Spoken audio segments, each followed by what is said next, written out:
So I finally got around to watching Skeleton Crew, and I went in without any real expectations. I'd heard mostly good praise online and from people that I know, but then the show just seemed to sort of fade away for the most part. Overall discussion on the show died pretty quick, and I just sort of ended up forgetting about it. But then I did my Andor video and realised I hadn't seen Skeleton Crew either, so the time had finally come to sit down and watch a more piratey adventure in the Star Wars galaxy, and overall, I had a really fun time with it. Look, this isn't the deepest Star Wars of all time, it's not the most nuanced Star Wars, it's not Andor or KOTOR 2, it's not this flawless show that leaves you on the edge of your seat or changes how you view the bigger picture of a galaxy far away, but my god, does it do the basic, most fundamental thing a TV show should do.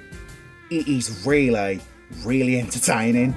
And it's entertaining for all the right reasons too. It's a ridiculously fun swashbuckling adventure with a bunch of kids and an annoying prick called Jod. And overall, I was genuinely surprised at how good the show is. Starting off with the good first, the main cast of characters is pretty great. All of the child actors did great in their respective roles, and Jude Law is the real star of the show in my opinion, aside from Neil.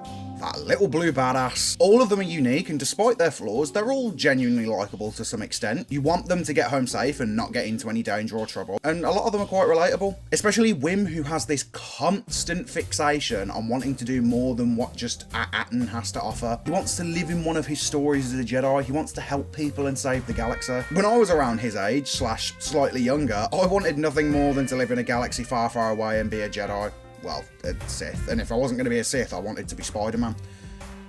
Ironic, really. Either one would have been totally fine with me, personally. And I could honestly relate to his sadness when he kept getting told to just shut up about the Jedi and his silly little interest that no one else seemed to care about. His sadness whenever it seemed like the adventure was coming to an end was something I connected with. Even now, as an adult, that still resonates with me. We've literally all been there as kids and even as adults. When we were kids, we all had those days that we genuinely didn't want to end because we knew when we got home, it was probably off to bed to prepare for school next day. Or even now as an adult, when you have to stop doing a hobby that you enjoy because you got to get that report done or you've got to get ready to go back to a regular mundane life. We've all been there and we'll be there again at some point, but that doesn't stop us from craving that call to adventure, or even just the call to do something small that you really love. Or how about the fact that he's constantly being told by school and other adults to just do this one thing forever? Do these things and you'll be accepted into a nice, acceptable job, even though you know for a fact that it's not what you were put here to do. As someone who isn't an academic person and absolutely hated almost every subject in school, these scenes really struck a bit of a chord with me, especially as a kid who was constantly told by adults that my life simply hinges on what you're told to do at that age when it simply isn't true at all. That's why I liked Wim,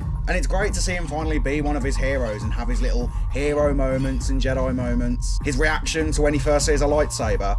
Every single Star Wars fan who has ever held a replica lightsaber has that exact feeling, and that's that little ramble about Wim over.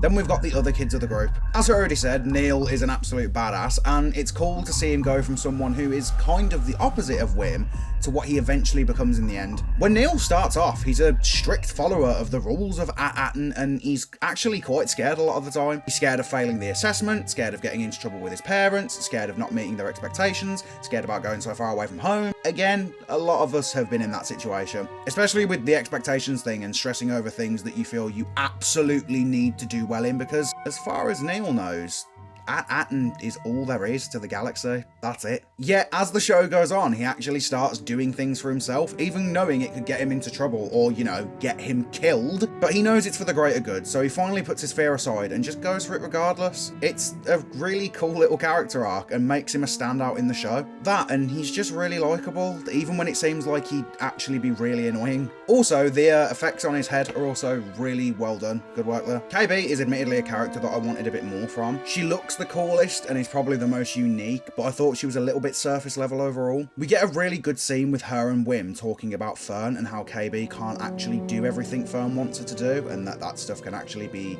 really hard for her, but I wish it was a little bit more fleshed out than what we got. I wish maybe we got to find out more about the accident that she had and maybe what she was like before. What did she enjoy doing that she can't really do anymore? How does she feel about all her cybernetic stuff? How did she feel after the accident, and how did she come to terms with all these augmentations? I wish we got a little bit more on these things in particular, but she's still a cool character nonetheless, and her sort of dry humour a lot of the time, or sort of like the way she goes about things in quite a, not robotic way, but like blunt way, it makes her more unique to the other kids of the show. But I just wish we got more of her. But the argument can certainly be made that who she was before she got the augmentations isn't important. She's still the same person, much like obviously disabled people in the real world. I don't know, I do kind of wish we just got a little bit more of that. Last but not least, of the kids in the Skeleton Crew, we have Fern, and she's fine. The actress does a really good job portraying her, but I thought she was the least interesting in terms of writing. She's not a bad character or anything, but she's your typical rebellious kid with a secret heart of gold. But I wish we started seeing glimpses of that heart of gold a little bit sooner than we did. She's a lot more likeable in the last 2 episodes of the show compared to the 6 that come before, and it's cool seeing her overcome her self-doubt midway through the season. That's really all I have to say on her.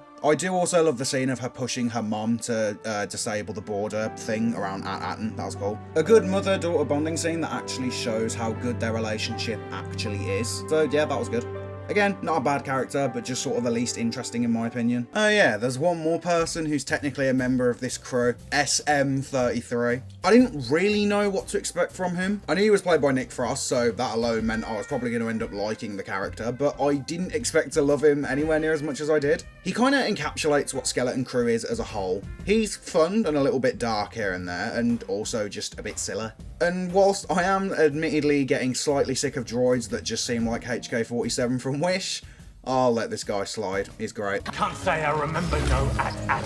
For Jard, I could easily just say Jude Law does an amazing job and end this section here, but I won't. This guy is an absolute bastard all the way through this show, and yet I love him anyway. A lot of it really is down to the fact that he's so charismatic as a character. He enchants the audience the same way that he seemingly enchants and swindles literally every other character he comes into contact with. And I actually appreciate the fact that they didn't drag out the fact that he's actually secretly a dick and he doesn't actually care about the kids that much. KB clocks it pretty early on, even if they do fall for a lot of his false sympathy regardless. And I like the fact that although he technically was a Jedi, he isn't a dark Jedi like Baylan Skoll or something like that. He's literally just a pirate with a few force abilities and that's it. And anytime he's freaking out over some treasure, it's just a joy to watch because he turns into an even more smug idiot than he usually is. You absolutely hate him and you love him at the same time, and I don't think Jude Law necessarily got all the credit he deserved for this character, and that's a damn shame. If there's one character I hope we see again from this show, it's either Jard or SM33. And once the show actually reintroduced Jard in the 2nd episode, that's when I started to actually enjoy it a lot more. Bring him back in the future, let's see what he's up to. The show looks and sounds good for the most part. I know a lot of people hated the idea of the suburb thing on Atten, but it works in my opinion, given the kind of planet that it is. The CGI is perfectly fine and it's shot well enough, and the show actually addresses an issue that both I and other Star Wars fans have had with these Disney Plus shows. The main question we've kept asking is,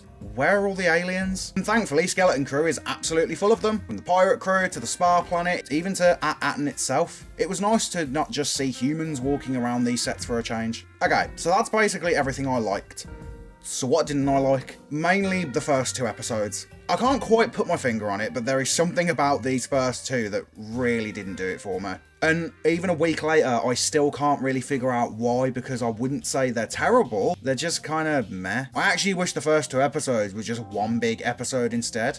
It would probably help it flow better overall, especially since episode 2 is barely even 25 minutes, which is an absolute joke. The side characters were also pretty bland too. The parents are just the parents that want the kids to come home. That's literally it. The only one who really shines in this whole thing is Wim's dad, and even then, it's only very briefly in the finale. It's nice to see that these guys are willing to break the Atten rules to get the kids back, but like, yeah, you're the parents, that's kind of expected. The only side characters I can really remember liking is Kim and Hyana, but they're not really given much to do for the most part, especially after the plot just sort of does away from them until they're needed again, which is a really big shame. Overall, Skeleton Crew is a really, really fun time. I didn't expect to enjoy it anywhere near as much as I did, especially after the somewhat mixed reaction I had to the first 2 episodes. But it was mostly up from there, quality-wise. It's not the best Star Wars have to offer. It's not even a top 3 Star Wars show in my opinion, and that's completely fine. It doesn't need to be. It's just a good time overall.